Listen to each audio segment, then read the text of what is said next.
So good afternoon. Thanks for coming back after lunch. We appreciate that. So for those of you who don't know me, I'm Brian Bales. I'm a program manager for your Wellness Arts in the Military program with the Washington State Art Commission. And this one's really cool. This presentation is really cool because this is the art track, and a lot of times people only think about certain things when they think about the arts.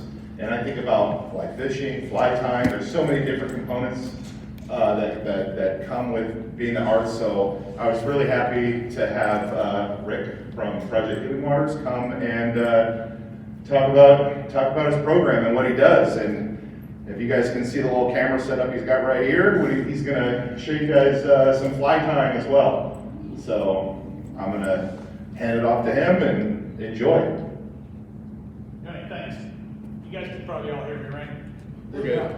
Well, I think they want the mic for the recording, right? Mm-hmm. Yeah. Oh, really? Yeah. Thank you for your sacrifice. All right. I'm not good at holding a mic and doing this.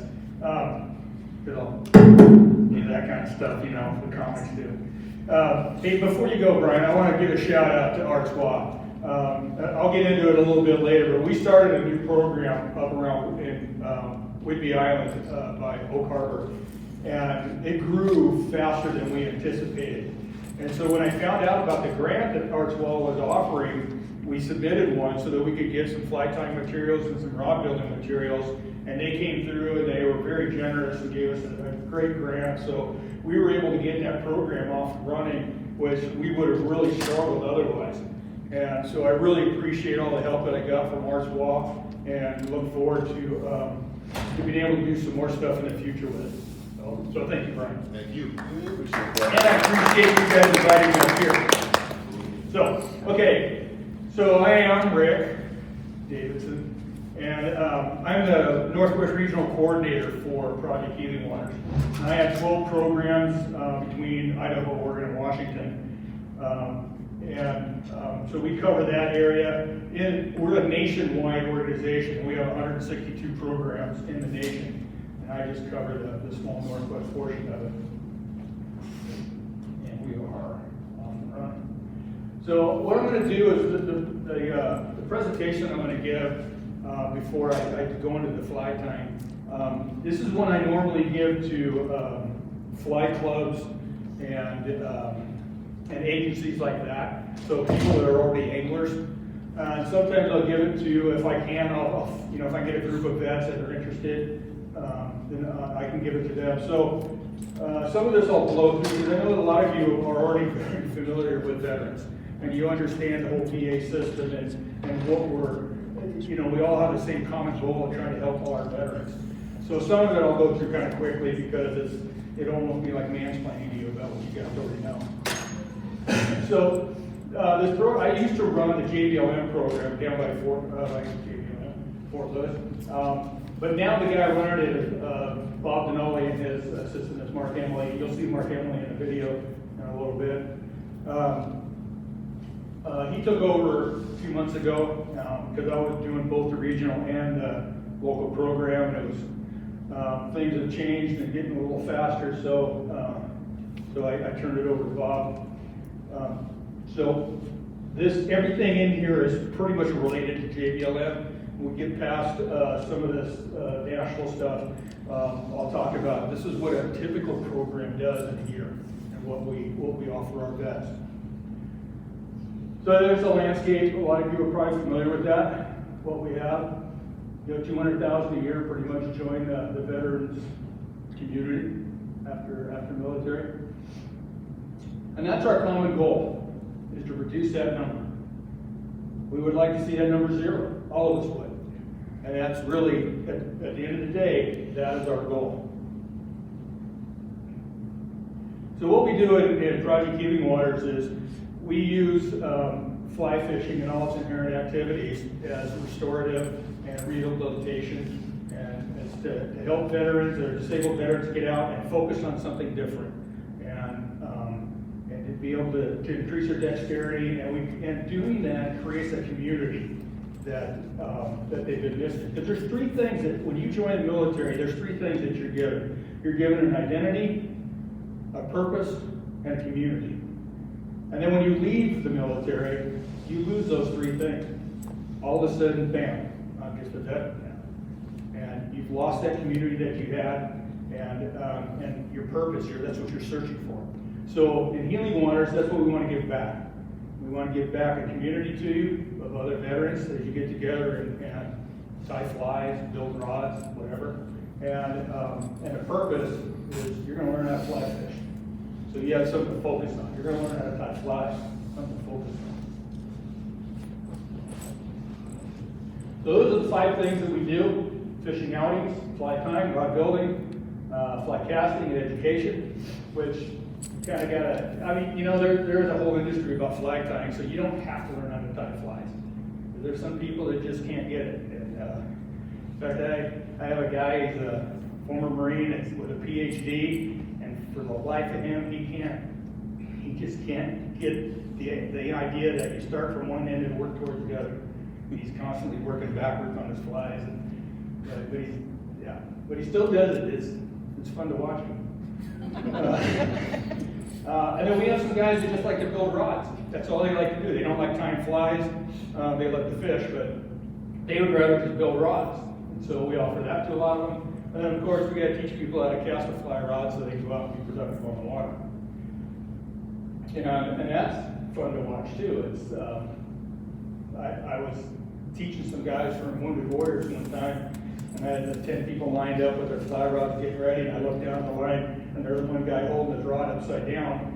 I thought, okay, this is going to be fun. It's like, yeah, the pointy end goes that way. So there's a lot of numbers on there, and that just kind of shows what we do. You know, and this subject to change. That's just a snapshot in time, because of the number of fly fishing trips we went on, the number of fly tying events we had. But the main number I want you to focus on is that one in the middle. It's a zero cost to the participants. So our veterans that come in and become part of our organization or part of our group, they don't have to spend money on any of this equipment, fly tying stuff, or the rod building stuff. We provide all of that. We provide the materials, we have tools for them to use. We'll buy the blanks for the rods and all the thread and whatever they need. So it's a absolute zero cost.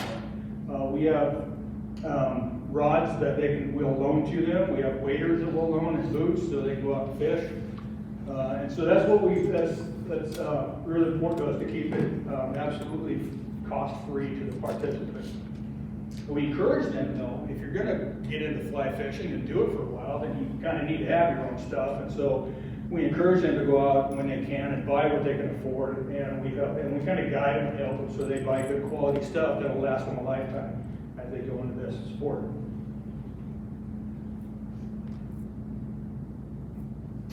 So one of the things that's tough for some of for any veteran really, is when you join and you make that decision that you're going to go into harm's way at some point. You've made that conscious decision. And so what we do as a nation is we send our warriors to we send them to places where they experience unnatural things, unnatural sounds, unnatural sights and smells and whatnot. It's like Professor Sheffield was saying yesterday. He used that term, sent to places beyond words. Because there are things they see and experience that really are beyond words. You can't describe them adequately.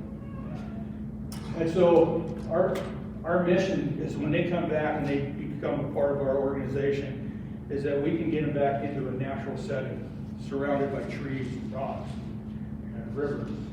And so, again, it could be places beyond words, but on the other end of the spectrum. Right? Beautiful places that, that's what God did on the seventh day. He made that river for me.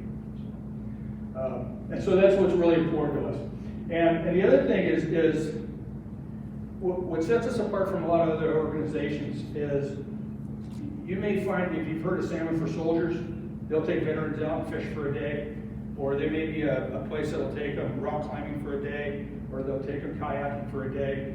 But we take them in, and we're going to teach you to do something that you can do the rest of your life.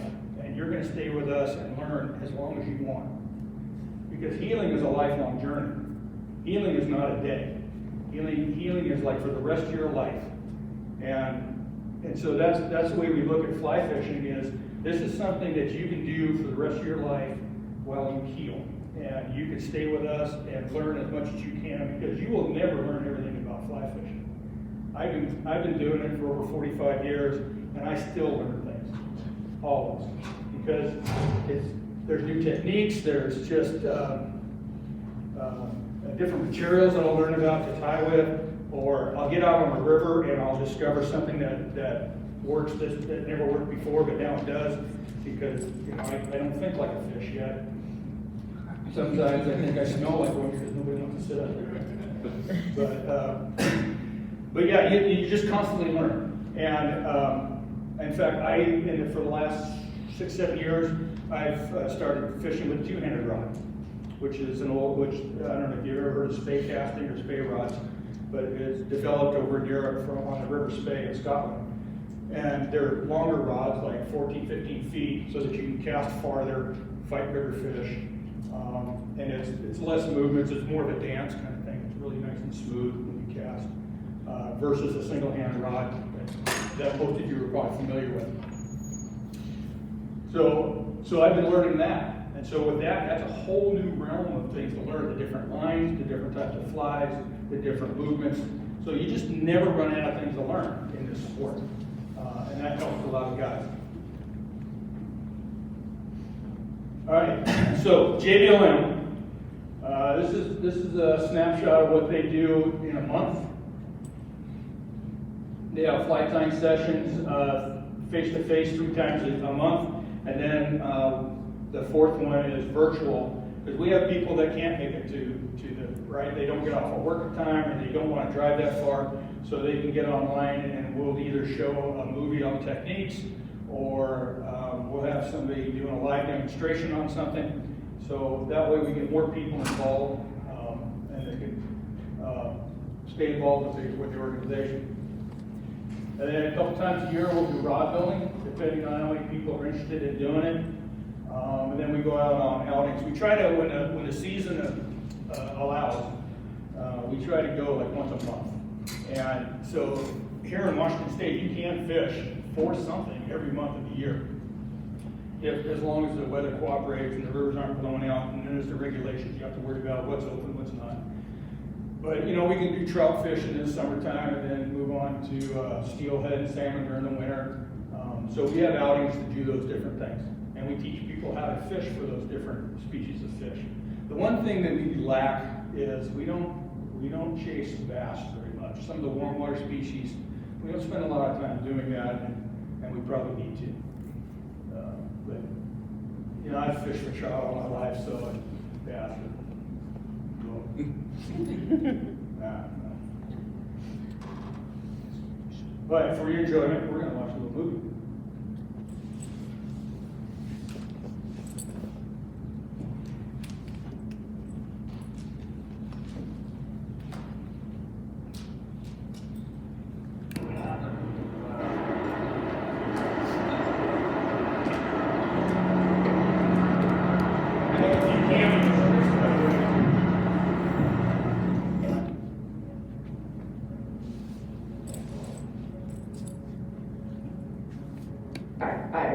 The assistant program lead for the Joint Base Lewis McCord program of Healing Waters. I got started with Healing Waters back in 2000, right before COVID hit. Went to a couple classes about fly tying, got pulled off for the beginner section. Got set up with enough equipment to go home and start learning some flies. And then Rick, our program lead, started sending me all the way through different kind of fly boxes from the beginner's lessons up to the intermediate and advanced, and started working on teaching me how to learn how to cast and actually get on the water and catch some fish. The core mission to me is to help our disabled vets through whatever kind of healing that they need to have. So it's about connecting with nature, it's about connecting with each other. It's about basically community learning and having that peace of mind to just get on the water, relax, and kind of just focus on fishing instead of whatever else may be a problem. Healing Waters focuses on 5 pillars. We have fly tying, we have rod building, we have core fly fishing education, and then we have going out on outings on great days like this. The outings are where we really have our best connections. Everyone gets together, there's a great feeling of camaraderie. We get to put together all the pieces that we learned from the education, as well as just the fly tying itself, understanding entomology, getting to see it all come into play, and then helping learning from each other, the vascular techniques, watching everyone else kind of get involved, and then trying to do a little better ourselves, and then having that time to just kind of relax and enjoy it. People can go to projecthealingwaters.org and find a local program. They can find out how to donate to that and be a part. They can learn how to volunteer. We encourage everyone to go out and get involved with whatever the local program is and find out what kind of opportunities are. The best part of ours is our crew. We just got a great bunch of dudes who are part of this.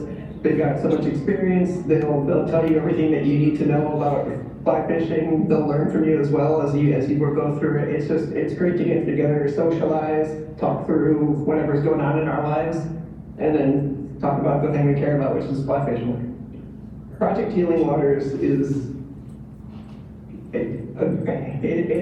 has saved a lot of people's minds, their bodies, just in terms of like being able to get out there and have that time to decompress as compared to spiral into other things. It's just a great organization for just finding a way to center, finding something to focus on, if it's fly time or getting on the water. It's just a great organization for being a part of community and also working through everything that we have to work through in our day-to-day lives. Well, I will just say that since I got into the program right at the beginning of COVID, there was that whole isolation, but our program did a great job of having virtual sessions where we could all tie together, you get to interact with another human being. And then working through the kits on my own, it gave me incredible time to decompress and ignore the fact that there was all sorts of craziness happening in the world, and then create something and then go out, catch a fish with it, connect with the fish, and just kind of have like this beautiful cycle of reinforcement of good things with community, with nature, and with productivity.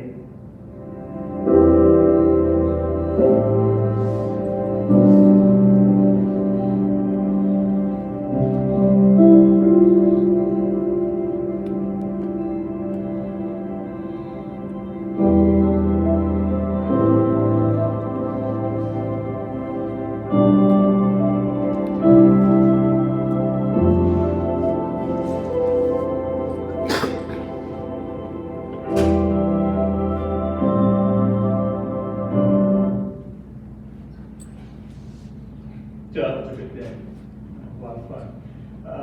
And some of those trips when we do, that was just a single day trip on the Cowlitz River.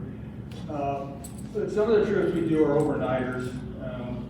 Like 2 weeks ago, I think it was, we went up to above Whidbey Island by Oak Harbor, or we were in Coopville, and we went and fished the salt water for pink salmon and coho salmon.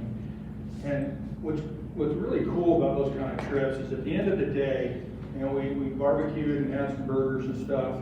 Actually, we had brisket that night.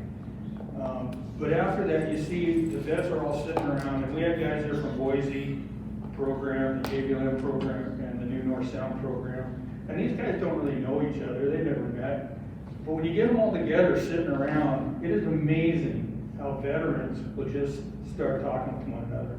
They're not even from the same branch. We got some Marines, some Army guys, Air Force guys, even a couple of Navy guys. But it always impresses me how well that they could just assimilate with one another and just start talking, just open up and talk. And it just gives me that warm fuzzy feeling because it's veterans have this ability to just get it with other veterans. And I say this a lot to people, when I say that veterans just get it. I can't describe what it is, I can't define it, I just know that when I'm around other veterans and I'm talking to them, they get it. And they know that when they talk to me, I'm gonna get it. And it's because we've shared some of the experiences. We may not have been to the same places, but the same kind of things happen regardless of where you go when you're in the military. The same snafus and food bars and everything else. And it's just interesting. It's very, I've watched it over the course of years on the shoots. Same thing, at the end of the day, we all sat around a fire pit and everybody just started talking.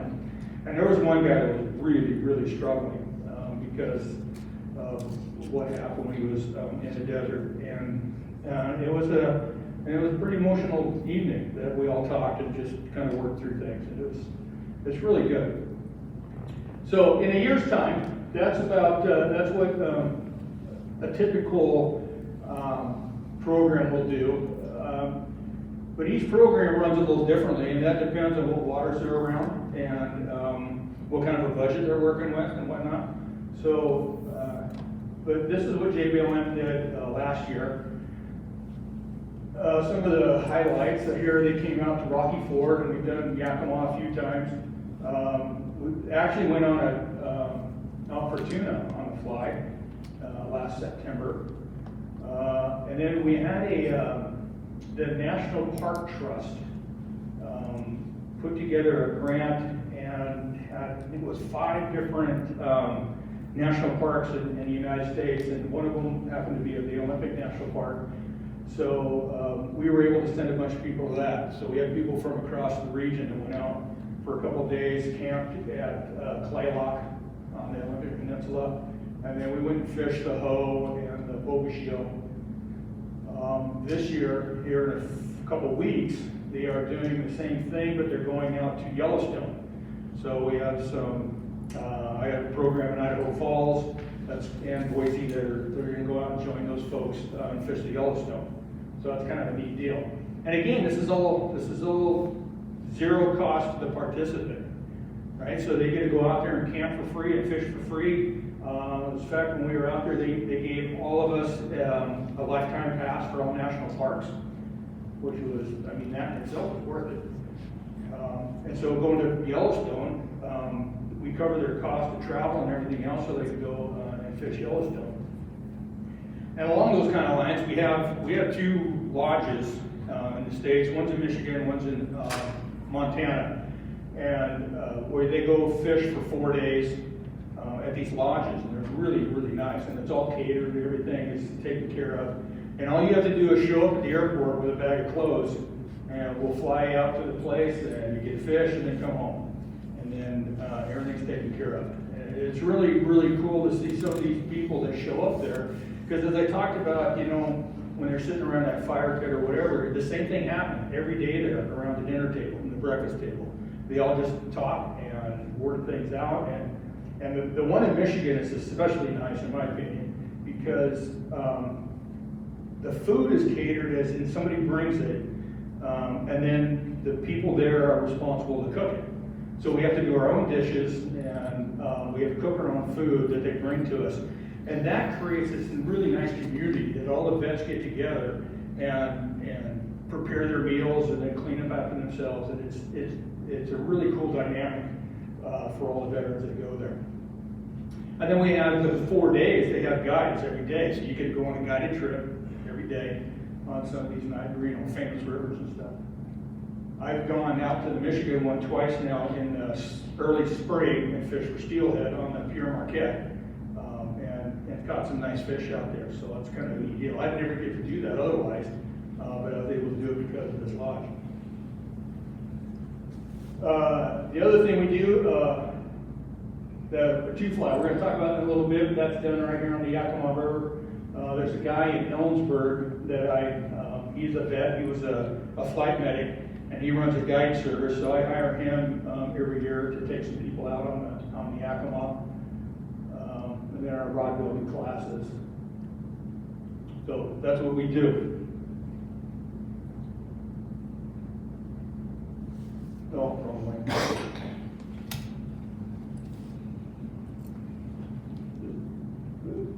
Oh, too flat. So That is, we do on the Yakima River, we get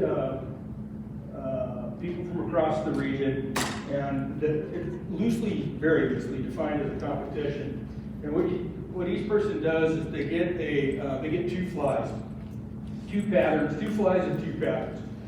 And they go down the river and they catch fish, and we keep track of the length and the size, and yada, yada, yada. So at the end of the day, most fish win something, biggest fish win something, smallest fish got a Barbie rod. But when I say loosely defined, it's because I can't really hold a competition without permits and paying for it and everything else. So it's really all about having fun. And all the boats we get are people that donate them. Like this year right now I have 19 boats signed up. I have 19 volunteers that said, I will come out and take your guys fishing for a day on the Yakima, which is really cool. So we depend on our volunteers a lot for that kind of stuff. As a matter of fact, Jared is one of our boat people. He's going to row for us this year again. And when I said this, we're a national organization. So one of the cool things about that guy down on the lower on the lower left with the fly rod, he's actually from one of the Carolinas. I can't remember if it was north or south. But he used to be here, and he was a state trooper, and then when he retired, he moved back east, and he emailed me last summer and said, hey, I'm coming out to visit some friends at this time in September, and I'm part of Healing Waters. Do you have anything going on? Any events I can come join you with and go fish with you guys? I said, well, hey, matter of fact, we got two fly coming up. So he was there at that time, and he came and was part of it, so he caught some fish. So that was kind of neat. Somebody from the East Coast was able to come out and fish with us as part of the program.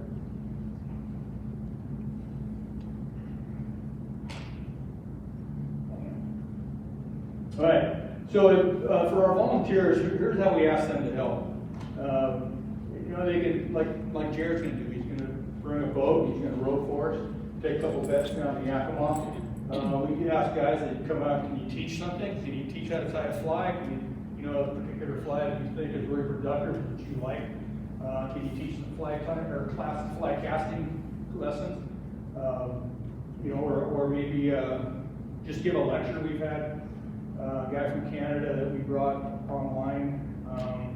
He's a famous lake fisherman out there, and he gave a class on lake fishing. So the different ways that we ask volunteers to help us. There's donation of equipment. When some people age out of the sport, they get too old to do it, or they pass away, and then their spouse needs to do something with all their stuff, and they hope that they don't find out that the guy really spent on it.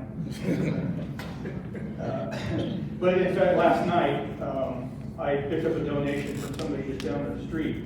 From one of their friends that had passed away. So they had all this stuff, and he didn't fly fish, so he asked us, will we take it? I said, absolutely. I pass it on to some of our veterans, so that's part of that zero cost thing. Right? If I get stuff donated to us, like rods and reels, I can hand them out to guys so they have something to use. We partner with other people. And some of the clubs that I talked to, I asked them if you guys are going out on a club event, or if you're going to go fish somewhere, let me know, and I'll see if some of our guys can go with you. Right? And then so they get out and they get a chance to fish with some other folks and stuff.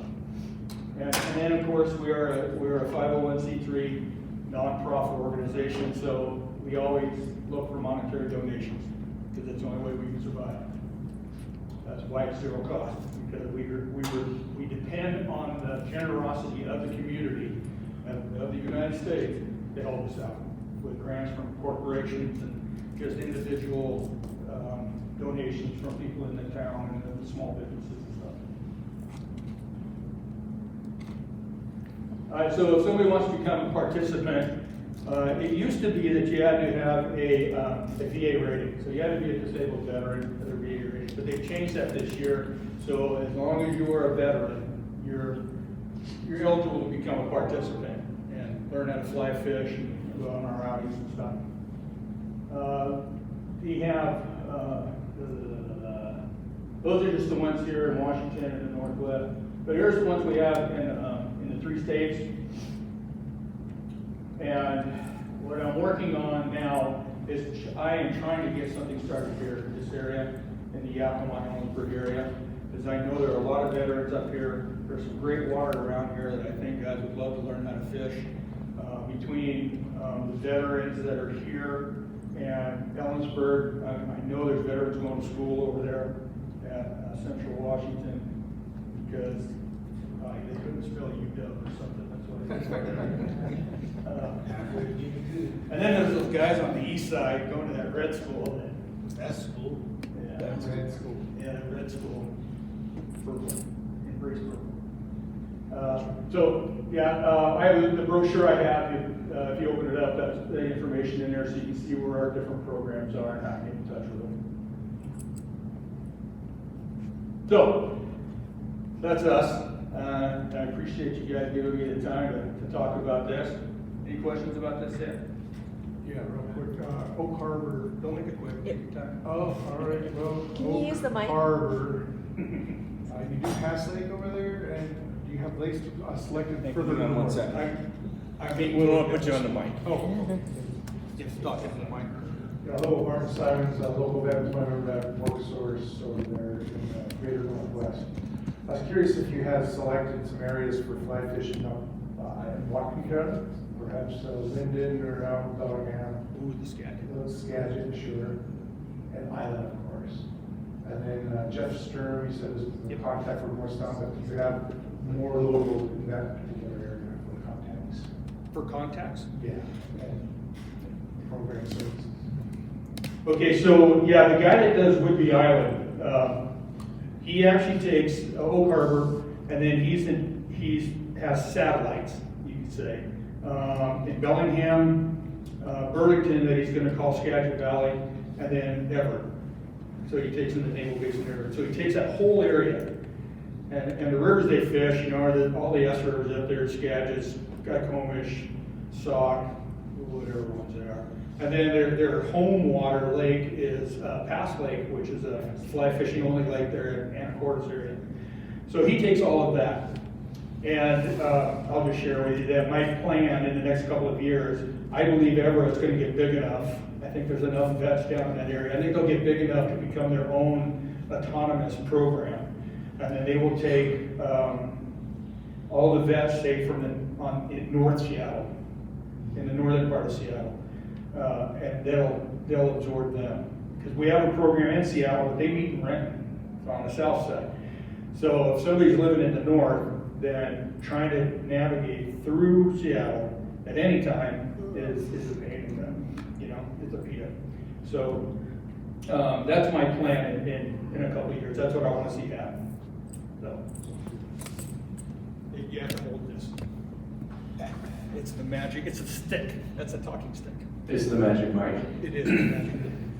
So I'm also Michael. I'm a ESO in Clickitat County, fairly new one. I understand you may be coming to a joint event we're having with Skamania County and Stand Down. So my question is, I just heard you say Yakima. So if the three counties are the south central, what do you need if I was to do some advanced scouting? Because there might be a guy at the county who runs a fishing out of the Columbia, the little river between Oregon and Washington, and on the Clickitat, I believe. Anyways, if I had to do homework for you, what would it be? We didn't want to log on, it would be nice. Kind of figure out that algorithm for me. But you say Kittitas County, right? I'm in Clickitat and Skamania. We're doing a joint stand down, but Yakima is just our northern neighbor. How far is that drive from here to there? 1 hour to, well, probably an hour and 15 minutes to stand in the river from here. Okay. All right, so that's some of the challenges in the Northwest. And like I said, I mentioned one time about Idaho Falls. That's one of my programs. Well, Idaho Falls is 4.5 hour drive from its nearest other program.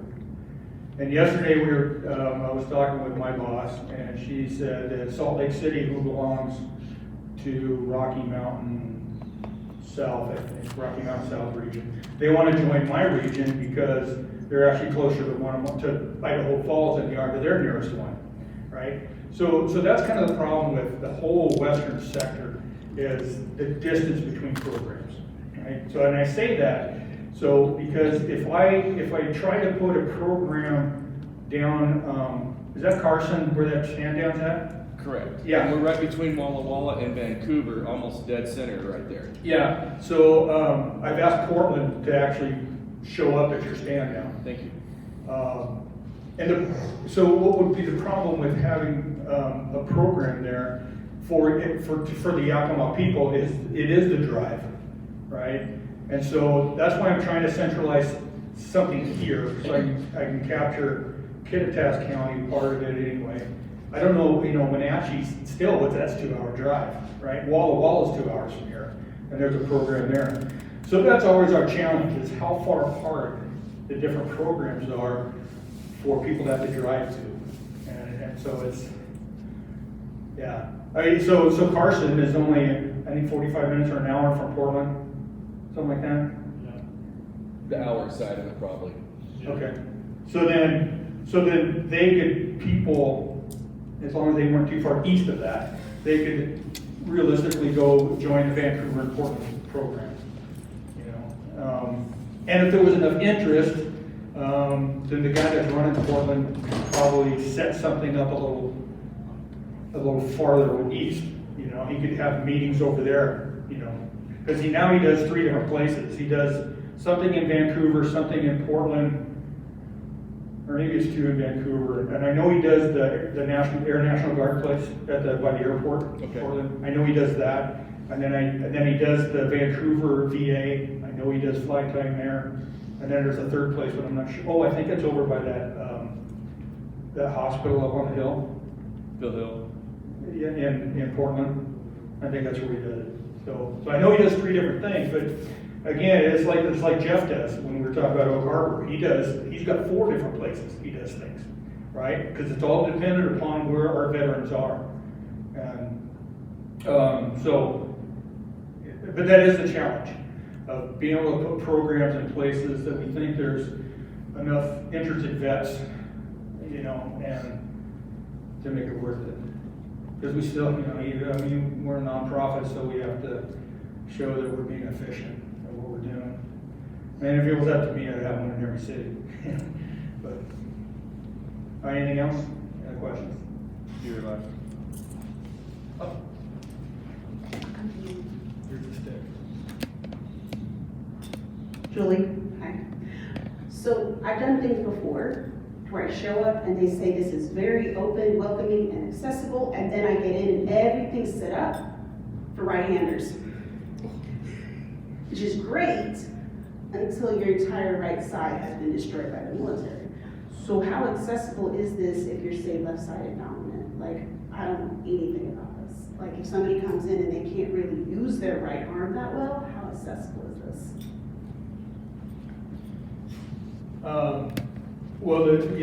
I joke about being left-handed fly rods, but there aren't. It's like a baseball bat, right?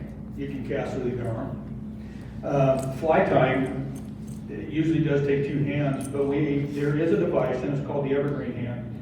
It attaches to your vise, and it allows you to tie flies with 1 hand. And it is the guy that Jesse Scott's the guy that invented it. And he did it while he was working with vets at Madigan. He started working with a guy that he had a wound. He took it around up here to his shoulder and lost the use of his left arm. So he developed this thing so this guy could still tie flies just using 1 hand. And the guy wasn't even a fly fisherman, but it helped with his dexterity. It helped him give him something to do and stuff.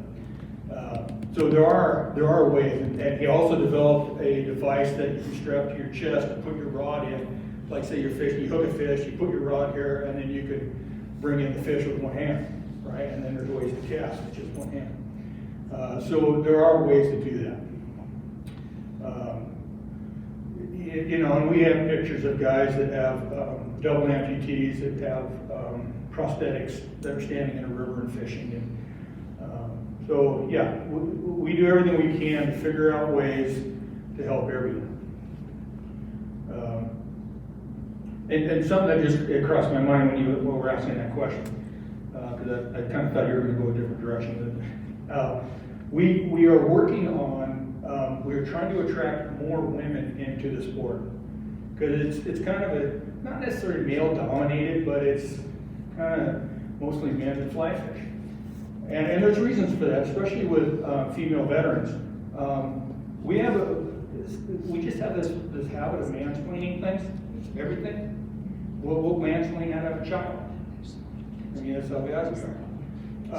And so a lot of women are reluctant to get into fly fishing because they just don't want to put up with that, right? They think that every guy's going to stand there and tell them, no, you got to do it this way. This is the way to do it. It has to be done this way. And it's not true. So we're trying to let those lodges I talked about, we have some trips that the week is dedicated for women only. So we just send women. We send 8, 10 women to this lodge so they can fish among themselves and not have a bunch of guys standing over their shoulders telling them how to do it. So we're trying to, there are things called women on the fly, but we can't use that because that's trademark, I think, or something. There are actual organizations called Women on the Fly. So Healing Waters is trying to figure out what we're going to call it, but we are trying to attract more women into the sport, especially veterans, women veterans, because they need it just as much as anybody else without the mansplaining. So I want to share that. Okay, anything else? All right. Oh, absolutely. Here you go. We'll stay here. No, you can talk. Okay. I don't want to top anything that was said here. It's just everything's just awesome. I really believe in this. In clinicians' terms, equal therapy, right?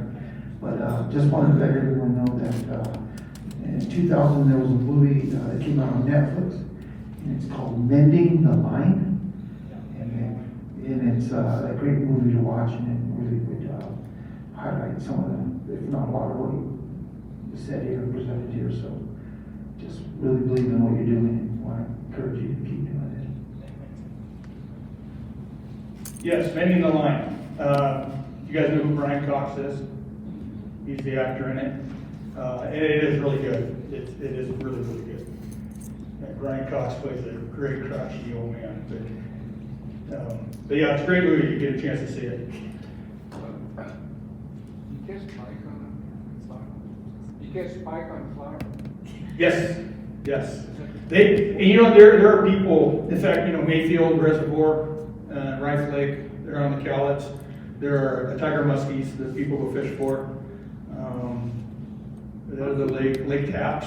They do it there.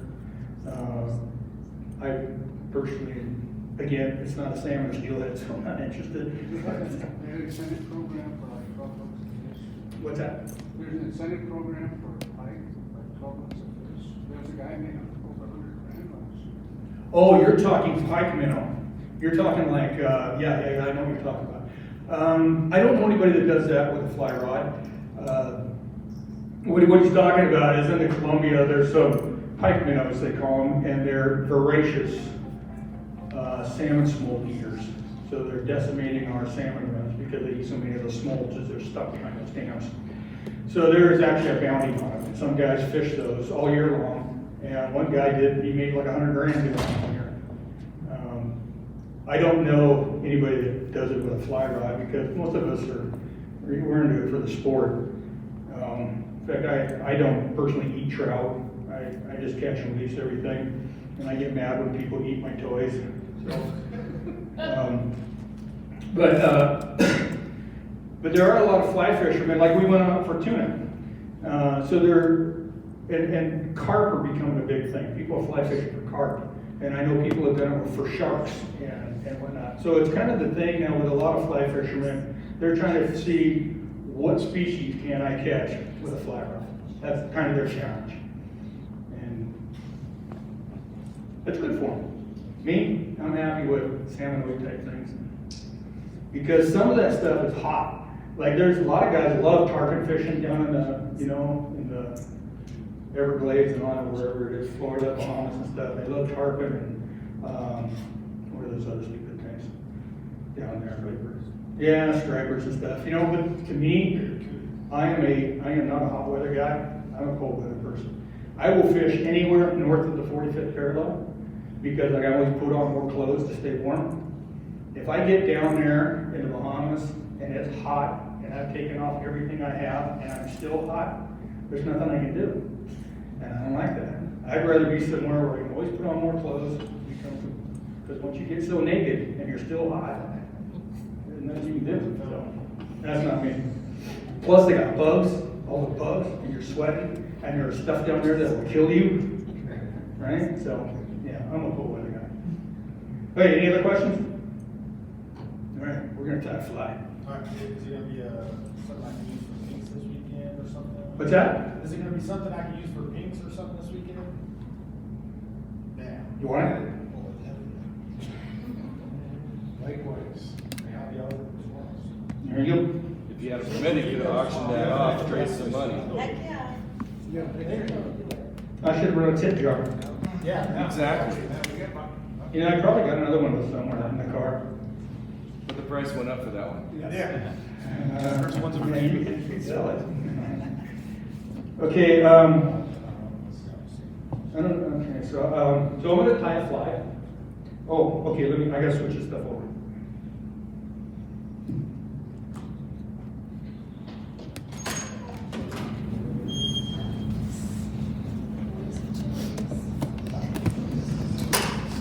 How am I doing on that? 117.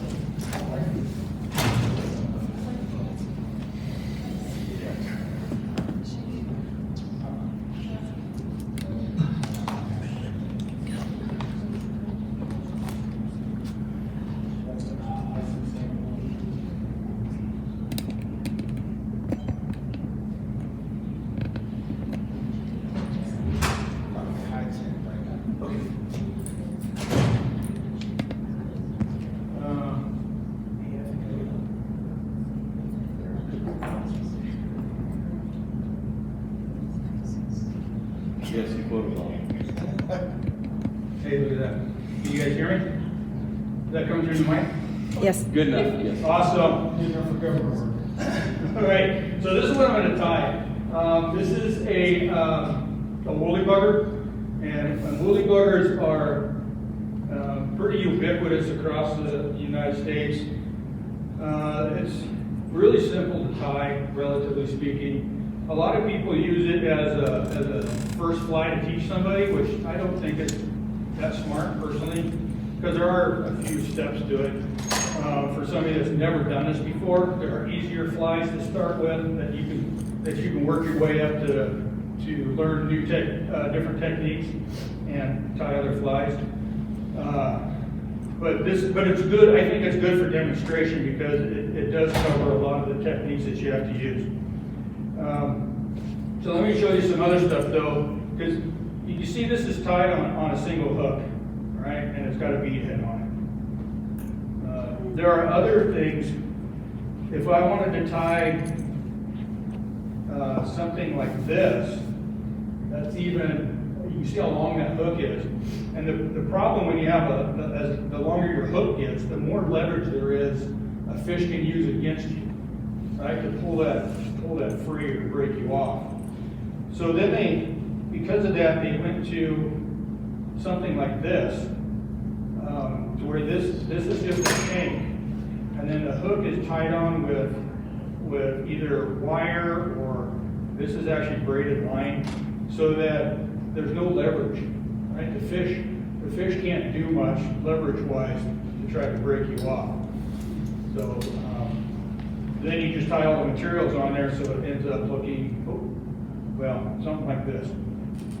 But this is actually a tube. So this is just a tube, you can see that. And then all the materials are tied on, so that you can hang your hook all the way back here. So if I tied it on a tube, I've got this hook back here, and I can adjust how far back I want this really.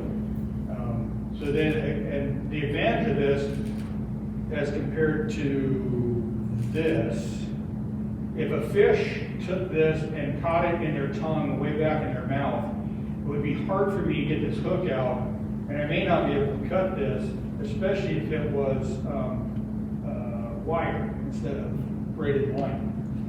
So with this, the fish, as you're fighting a fish, a lot of times this hook will come out, and now it's just the fly itself just slides up the line. And if he does hook himself really deep, I can just cut this because this is just monofilament. So it's a little more friendly to the fish.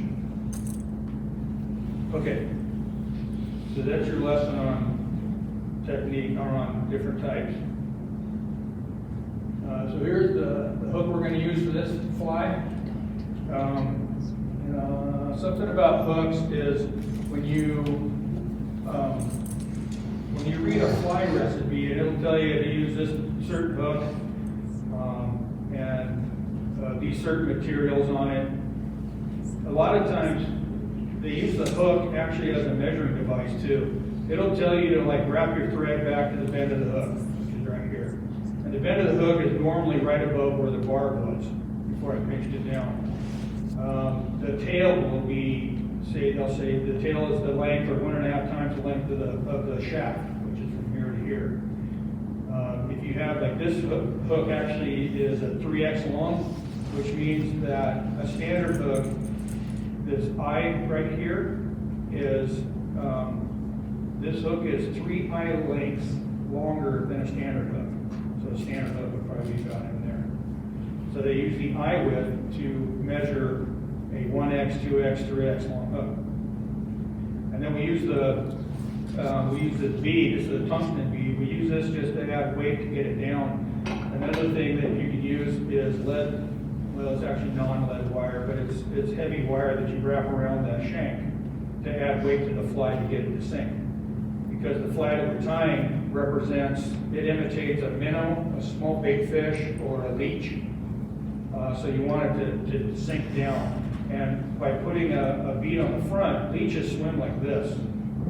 And so with this bead in the front, if you retrieve it, it'll kind of come up, and then you pause and down, and come up and down. So you can actually make it do this undulating with the right retrieve. Everybody good? Any questions? Okay, you're silent, exactly. So, we're going to start the thread.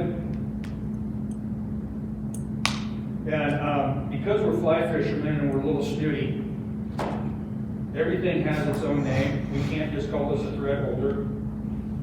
It's called a bobbin, which if you sew, you've probably heard that before. And this, there's several different kinds. This type of bobbin, it just holds a thread and goes through a ceramic tube, because ceramic is smooth and you're less likely to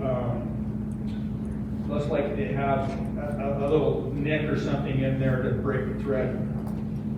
This type of bobbin has a clutch in this portion, so that as I pull line off of it, or thread off of it, I can bring it back up, and I can make it stay down there. The other bobbin, it doesn't have that. It's just, if I pull this much line, or this much thread off, it's going to just hang down there unless I manually pull it back up. Okay, and then as I was sitting here and talking, got a problem there.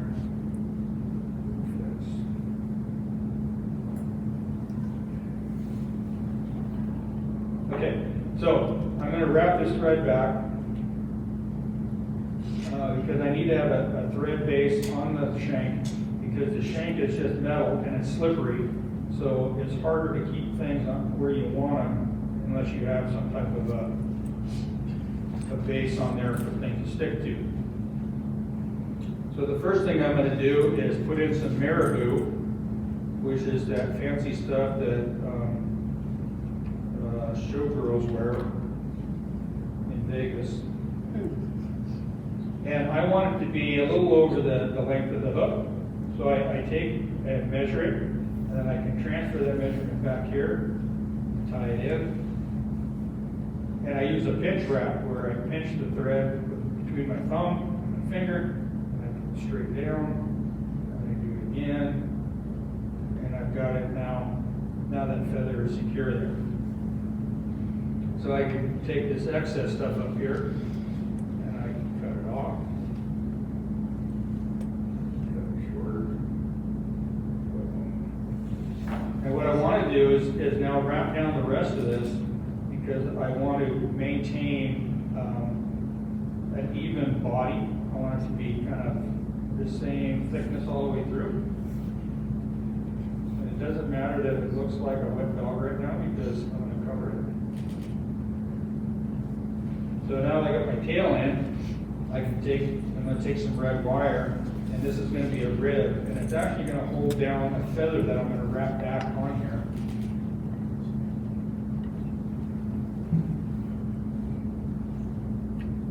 So let me tie that in. All the way down. Back. Now, then on this particular fly that I dropped, and something emanated.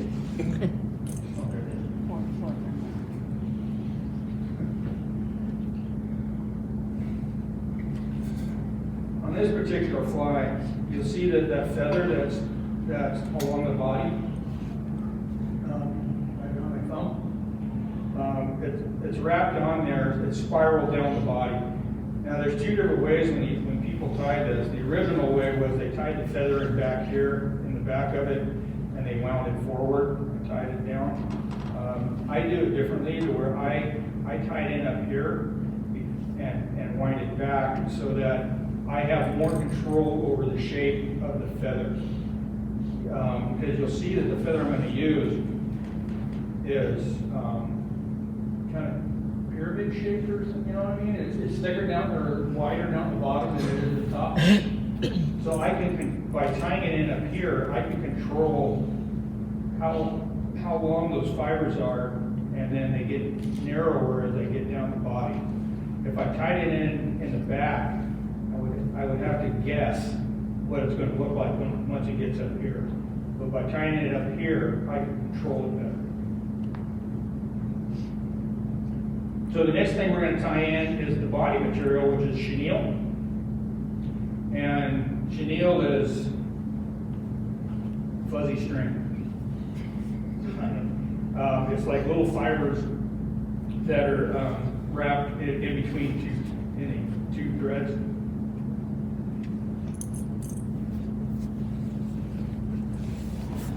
Tie this in.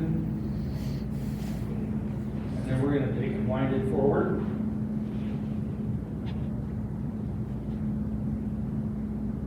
Using touching turns, which means that each turn touch.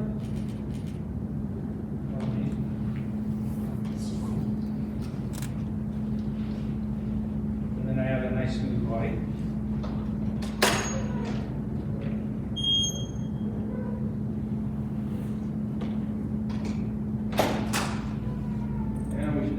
Excess. So now I can tie in this feather and this little fuzzy stuff down here. I'm going to strip all that off. That doesn't need to be there. And feathers have a curve to them, not just this way, but also, it's hard to see probably, but this way, it's kind of cupped. And I want the fibers to flow back, so I want to make sure that when I wrap it, it's in this orientation so that these fibers are going back. I tie that in here, my bead head.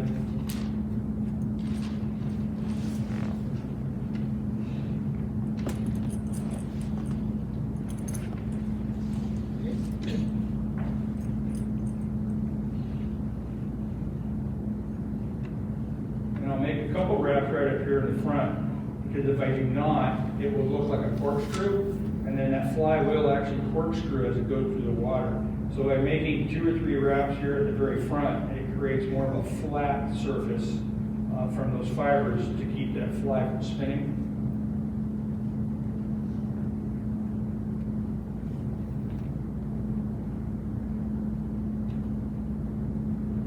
So back here, and this technique is called palmering, because I guess some guy named Palmer invented it or something, and we couldn't just say wrap it back, we had to say Palmer. Because remember I mentioned that we're snooty? Now I'm going to take this wire, and that's how I'm going to tie this feather down. I'm going to use this wire to wrap over the feather I just wrapped. And it's keeping it kind of open turns, open spirals. Get to the front.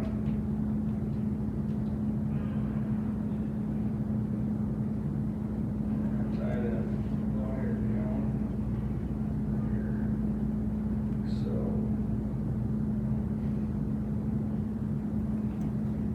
I've got that, and then I've got this little piece of feather I can cut off.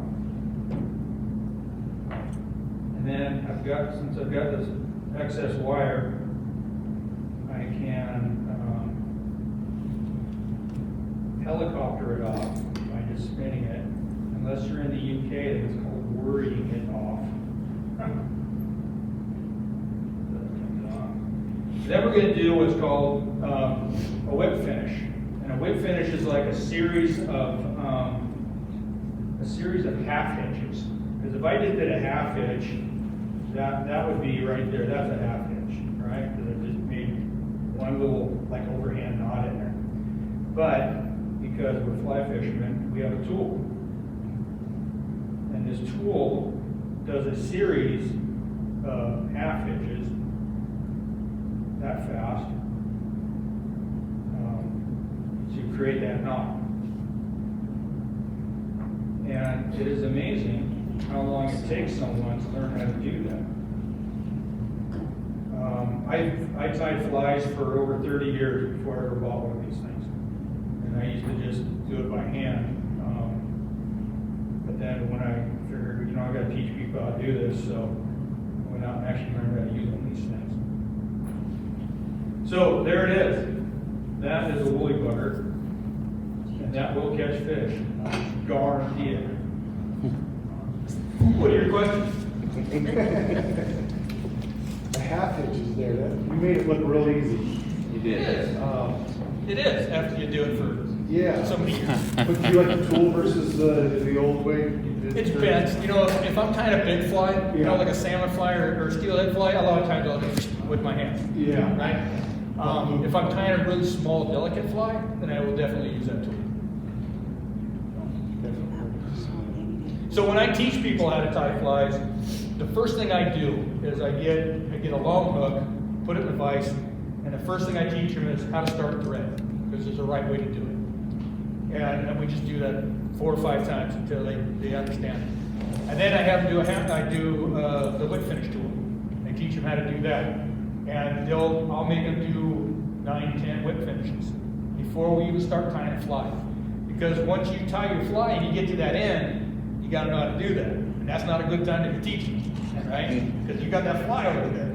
So I teach them to do all of that before we even get going. And then the first fly I teach them has 2 materials. It's just some thread and wire and a bead. That's the first one. So you learn thread control and then how materials go on. And then the one after that, I add a tail. So now it's a tail, some thread, and wire. And then I'll add something else to it. So when I teach, we start with very simple fly with only a couple materials, and then we progress. Each fly is a little harder to tie, until you get to a mud or minnow that's. Yeah, that's the way I do it. There are some people who jump right into that. That'll be your first fly you tie. And so you saw some of the steps I did. And if you had never done this before, it'll just, I'll see you guys throw stuff across the room. But I talked about that one guy that you saw that I started here, right? And I just continually work, except for the feather arc when I'm back. But normally you'll start at the bend of the hook and you'll work forward, everything you do. But that one guy, He's a PhD. He taught at the Naval Academy, and he was like the assistant head guy, whatever. PhD in what? What? PhD in what? Oh, in education. Yeah, so. Oh, so, yeah. So, but I'll watch him, he'll be tying, and I'll watch him tie, and he'll get here, and he'll start wrapping something backwards. John, oh, you work towards it, keep working towards it. Oh, and I had done that all the time. Yeah, he's a great guy. Questions? Did his flies work? His? Yeah. Oh, the truck. Oh, some. Yeah. Yeah, I think he's caught fish on his flies.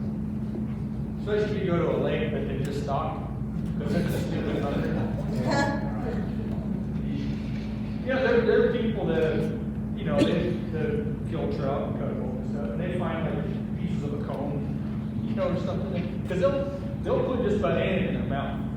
And especially in a river, because the trout in a river always face upstream. This is the way they're made. They face upstream as the water comes by, and they're essentially lazy. So they will sit in soft water. If you look at a river, you'll see like some faster water, there's a little seam, and then there's slower water. Right? So the trout will sit there right on that really soft water, right on that seam, and they just wait for stuff to float by. So with the right current, it's kind of like a guy described it as, it's a cheeseburger in a tornado. When it comes by, you just grab it.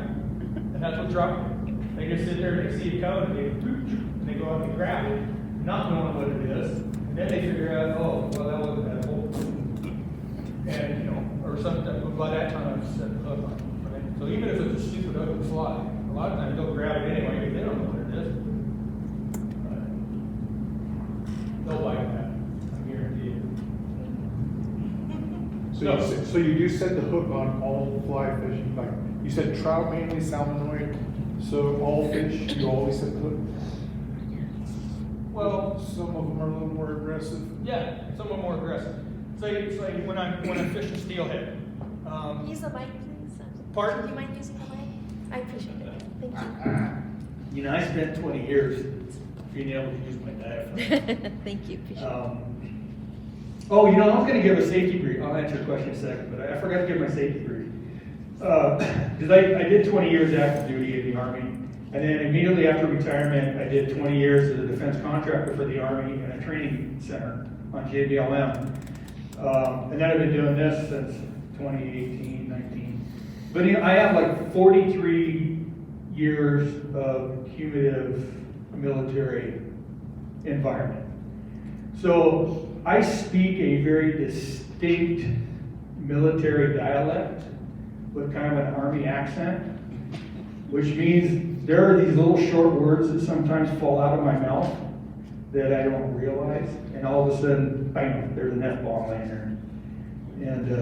And so I usually tell people before briefings, I have to explain that to them. So if I say something, because I'll get excited, and next thing I know, it's like, and so I have to let them know that, so I apologize up front if one of those falls out and it's just laying there for everybody to see. This is the safety brief.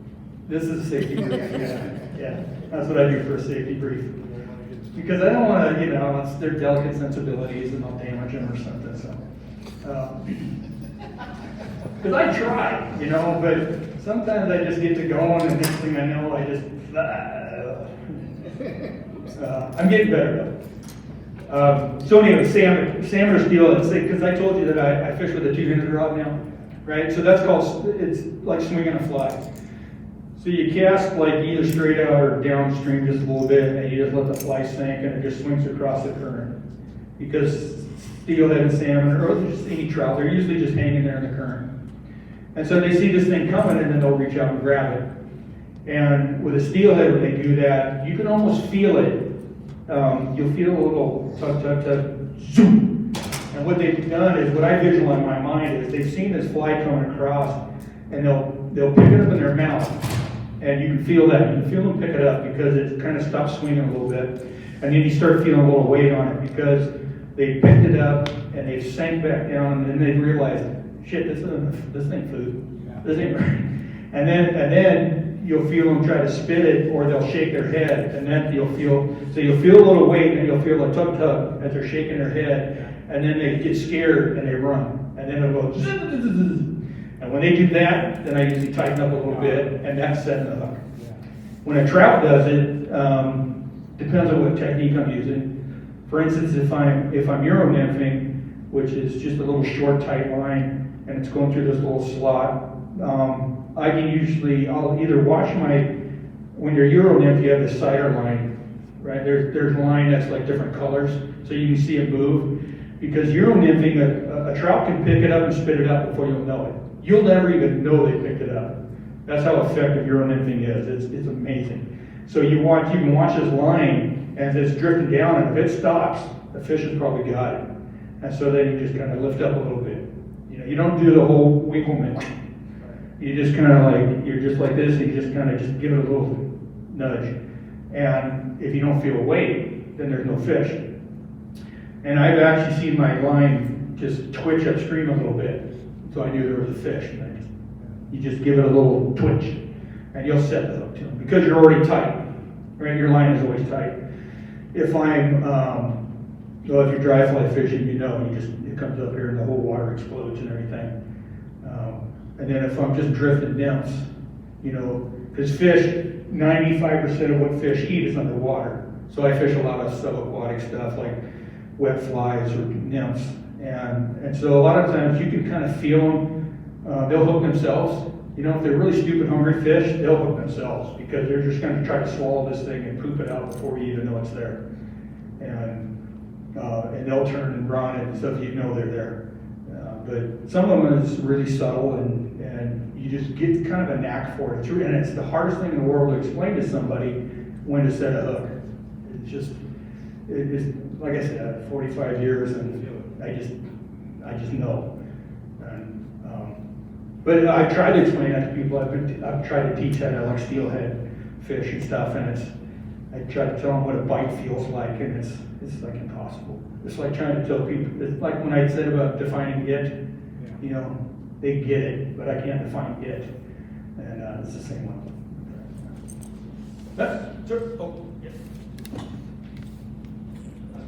Yeah, you're gonna. I don't want to bust me out again. So earlier, Michael again from BSO Click Attack. The first fly you said had a pinched barb on it, and you also talked about people eating your toys. So is the difference between barbed and barbless, you playing with my food and me eating your toys? What's the difference? Yeah, playing with my food. Yeah, a lot of commercial fishermen say that, you're playing with my food. I pinch all my barbs because I do release most of my fish. And I release just all trout because I just don't want to eat trout. And steelhead, wild steelhead are protected, so you have to release all wild steelhead. And because they're ESA listed, you don't want to be really working on trying to dig that hook out. Right? You want to just be able to slip right out. So that's why I always pinch my barbs. And also, if I stick myself in the ear, I can get it out. Which I've done. I did it the last year or year before in the Shoes River. I stuck a hook in my ear. And it was pinched, but I still couldn't get it out. So the guy had to cut it and get it out. That was fun. But yeah, that's why I always pinch my barbs, so I can always get them out real easy. So you don't have to buy the barbless, you can just make them. Oh yeah, I just take a pair of pliers and squeeze them down it. I already did that one, but every fly that I tie, I pinch the barb. Because a lot of guys will argue that they think they lose more fish because there's not a barb, and I don't think that's true. I think if you play the fish right and you maintain pressure on it all times, it's not going to go wrong. It's just easier to pinch them because, man, the rules change so often depending on where you're fishing at. Well, that's true. You never know, whatever river, river. So there's regulations There's too. regulations. Yeah, yeah, because the regulations, there are some places you have to pinch the bar, you have to be barbless, and some places you don't have to, but the number of places you have to be barbless far outnumber the places that you can have a barb, I think. So I just pinch them, because I don't never know where I'm gonna be. So I might as well just pinch them down instead of trying to figure out where I'm fishing. I think trout is all catch and release in Yakima right now, I think, isn't it? It's all I don't know. Yeah, well, I was just looking into the regs from out of. On the Yakima River, it's all catch and release? Yeah, it's all catch and release of trout, but other game fish, like you brought up pike, those are the state limits, the general, regulations. Oh, frankly, they just want to kill them anyway. Right, Just shoot them. yeah, Get rid of them. I think you brought up the method. They're eating my toys too. Get rid of them. Yeah. So, any other questions? Critiques? No. Good job. Thank you.